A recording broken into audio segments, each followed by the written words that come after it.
नमिता और उसके mummy papa कचरा उठाने का काम करते हैं, जिस वजह से उनके घर में 2 वक्त के खाने के साथ लोगों की गालियाँ और ताने भी आते हैं। एक दिन नमिता कचरा उठा रही होती है कि तभी फोन में देखते हुए एक आंटी वहाँ नमिता से टकरा जाती है। छी छी, ए लड़की, तू देख कर नहीं चल सकती क्या? पर मैम साहब, मैं तो अपनी जगह पर ही हूँ, आप फोन में देखते हुए चल रही थी। अरे, एक कचरे वाली होकर मुझसे जुबान लड़ाती है। अब घर जाकर दोबारा नहाना पड़ेगा, पूरा गंदा कर दिया। कितनी बदबू आ रही है।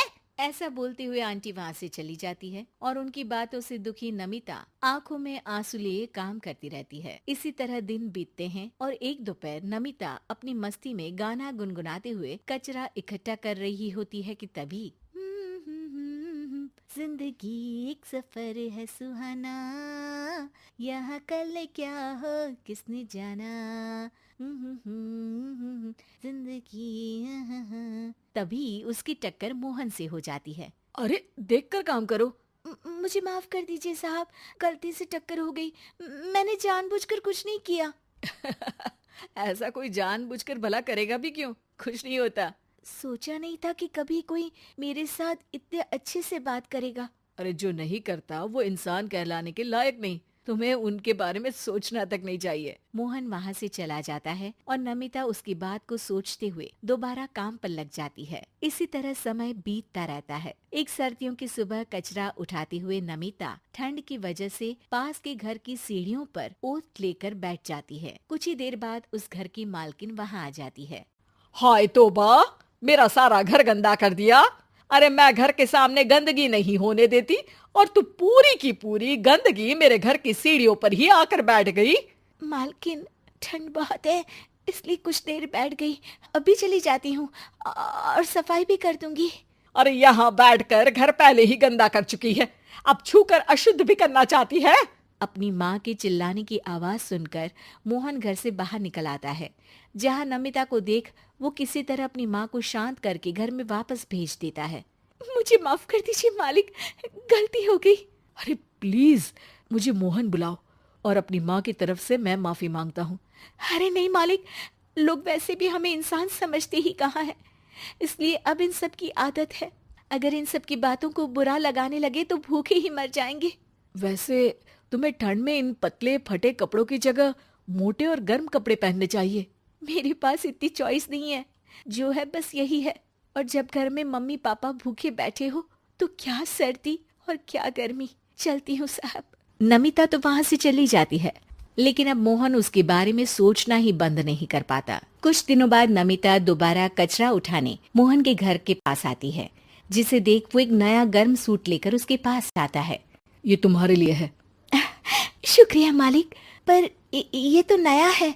हाँ, किसी को गिफ्ट में नई चीज ही तो दी जाती है। हमें कोई गिफ्ट नहीं देता। हाँ, नई चीज तो बिल्कुल नहीं, पर आपका बहुत शुक्रिया।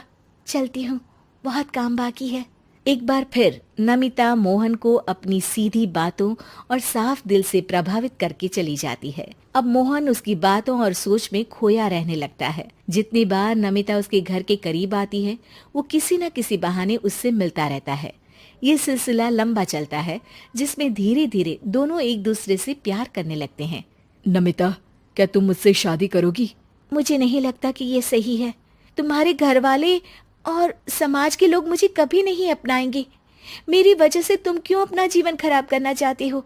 मेरा जीवन तुमसे शादी करने के बाद नहीं, बल्कि शादी नहीं करके खराब होगा।